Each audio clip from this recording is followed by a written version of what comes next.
मेरे प्यारे देशवासियों, नमस्कार।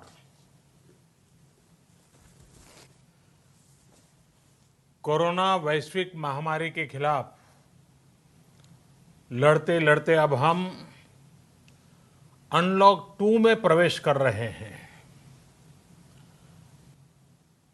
और हम उस मौसम में भी प्रवेश कर रहे हैं जहां सर्दी, जुकाम, खांसी, बुखार ये सारे न जाने क्या क्या होता है, ये मामले बढ़ जाते हैं।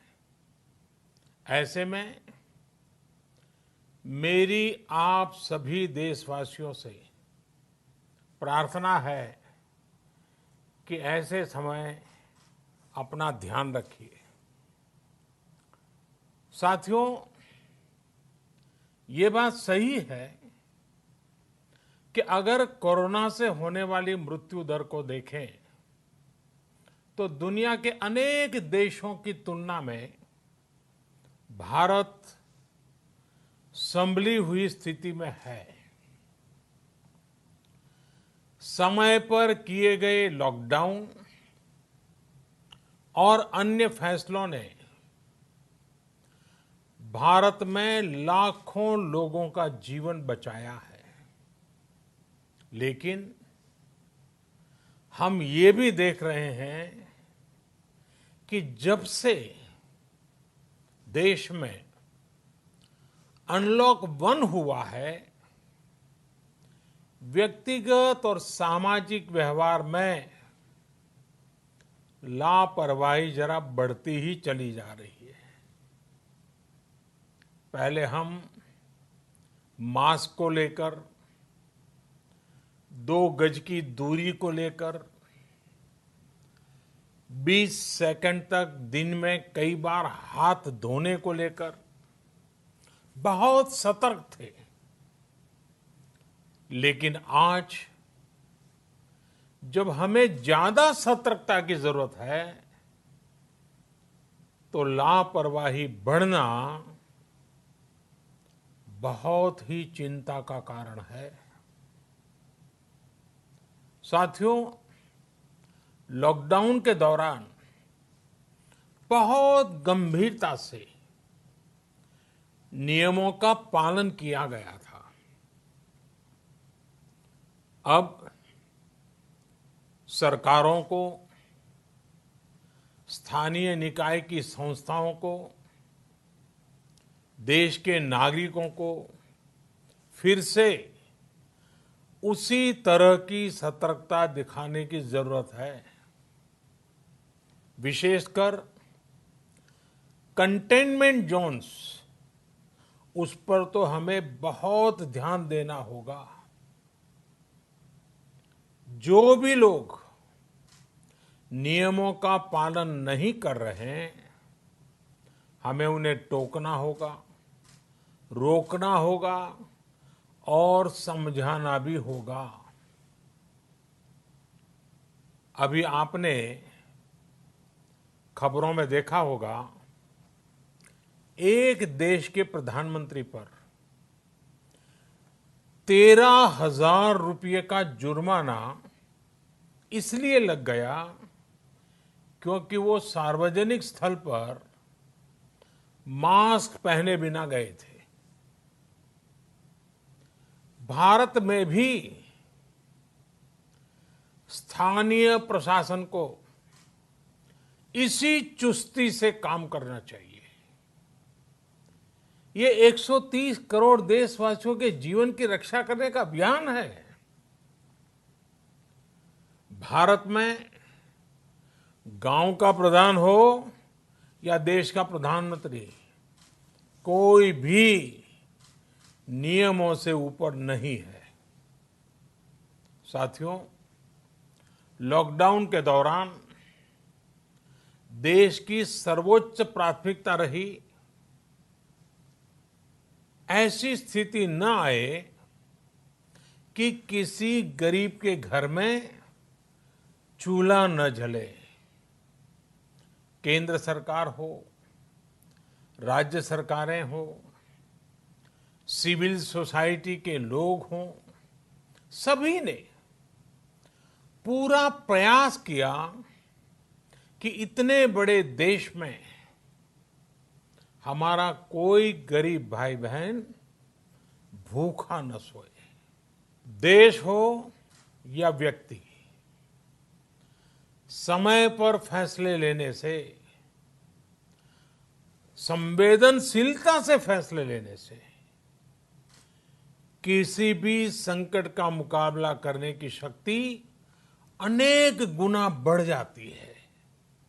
इसलिए लॉकडाउन होते ही सरकार प्रधानमंत्री गरीब कल्याण योजना लेकर आई। इस योजना के तहत गरीबों के लिए 2.25 लाख करोड़ रुपए का पैकेज दिया गया। साथियों, बीते 3 महीनों में 20 करोड़ गरीब परिवारों के जनधन खातों में सीधे 31,000 करोड़ रुपया जमा करवाए गए हैं। इस दौरान 9 करोड़ से अधिक किसानों के बैंक खातों में 18,000 करोड़ रुपए जमा हुए हैं। इसके साथ ही गांवों में श्रमिकों को रोजगार देने के लिए प्रधानमंत्री गरीब कल्याण रोजगार अभियान तेज गति से आरंभ कर दिया गया है। इस पर सरकार 50,000 करोड़ रुपए खर्च कर रही है। लेकिन साथियों, एक और बड़ी बात है जिसने दुनिया को भी हैरान किया है, आश्चर्य में डुबो दिया है। वो ये कि कोरोना से लड़ते हुए भारत में 80 करोड़ से ज्यादा लोगों को 3 महीने का राशन, यानी परिवार के हर सदस्य को 5 किलो गेहूं या चावल मुफ्त दिया गया। इसके अतिरिक्त प्रति परिवार हर महीने 1 किलो दाल भी मुफ्त दी गई। यानी एक तरह से देखें तो अमेरिका की कुल जनसंख्या से 2.5 गुना अधिक लोगों को, ब्रिटेन की जनसंख्या से 12 गुना अधिक लोगों को और यूरोपियन यूनियन की आबादी से लगभग 2 गुने से ज्यादा लोगों को हमारी सरकार ने मुफ्त अनाज दिया है। साथियों, आज मैं इसी से जुड़ी एक महत्वपूर्ण घोषणा करने जा रहा हूं। साथियों, हमारे यहां वर्षा ऋतु के दौरान और उसके बाद मुख्य तौर पर कृषि क्षेत्र में, एग्रीकल्चर सेक्टर में ही ज्यादा काम होता है। अन्य दूसरे सेक्टरों में थोड़ी सुस्ती रहती है। जुलाई से धीरे धीरे त्योहारों का भी माहौल बनने लगता है। अब आप देखिए, अभी 5 जुलाई को गुरु पूर्णिमा है, फिर सावन शुरू हो रहा है, फिर 15 अगस्त आएगी, रक्षाबंधन आएगा, कृष्ण जन्माष्टमी आएगी, गणेश चतुर्थी आएगी, ओणम होगा और आगे जाएं तो काटी बिहू है, नवरात्रि है, दुर्गा पूजा है, दशहरा है, दीपावली है, छठी मैया की पूजा है।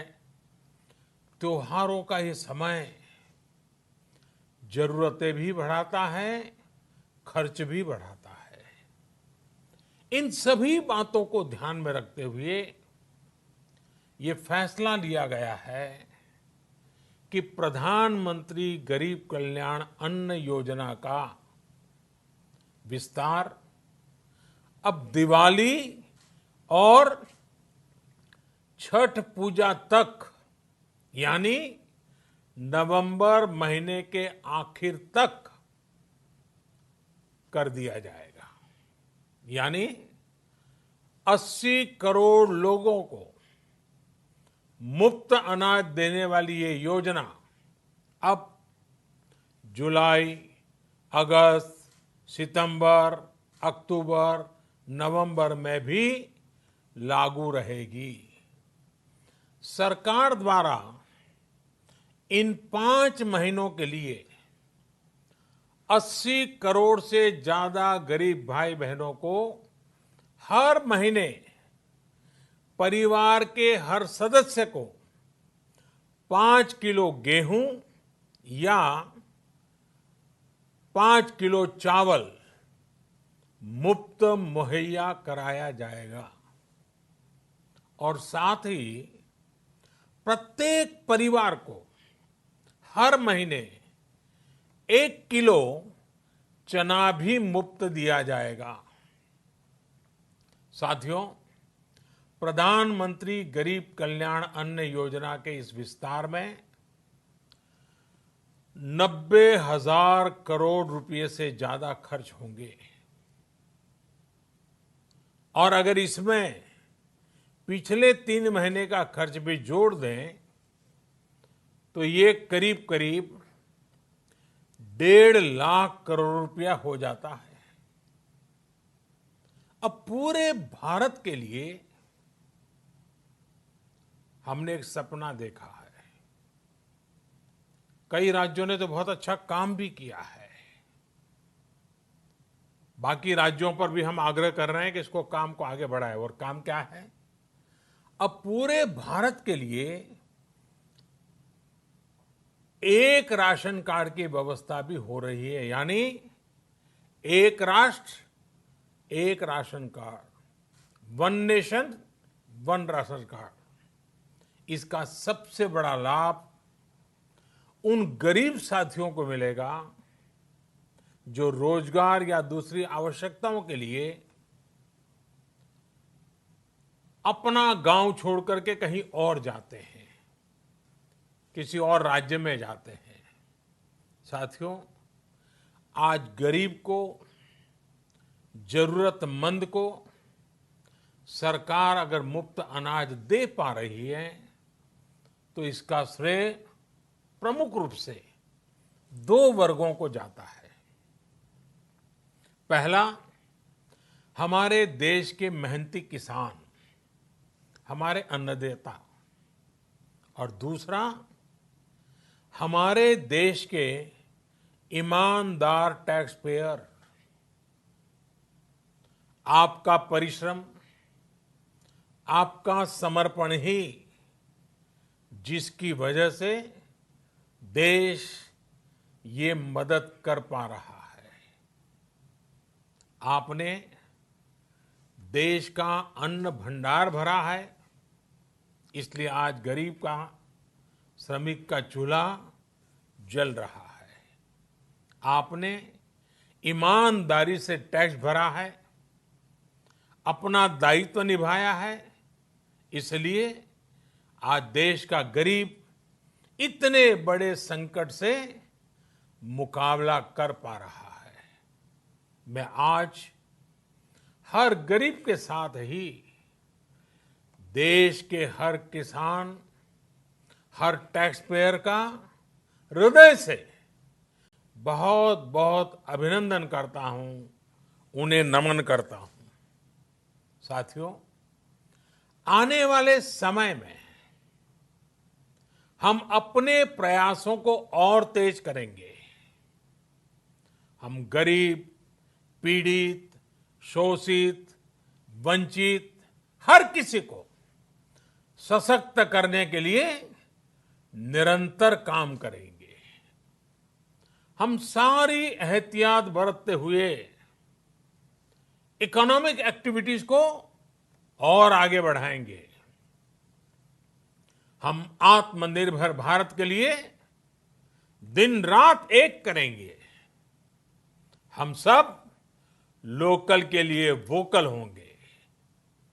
इसी संकल्प के साथ हम 130 करोड़ देशवासियों को मिलजुल करके संकल्प के साथ काम भी करना है, आगे भी बढ़ना है। फिर से एक बार मैं आप सबसे प्रार्थना करता हूं, आपके लिए भी प्रार्थना करता हूं, आपसे आग्रह भी करता हूं, आप सभी स्वस्थ रहिए, 2 गज की दूरी का पालन करते रहिए, गमछा, फेस कवर, मास्क ये हमेशा उपयोग कीजिए, कोई लापरवाही मत बरतिए। इसी आग्रह, इसी कामना के साथ मैं आप सभी को बहुत बहुत शुभकामनाएं देता हूं। धन्यवाद।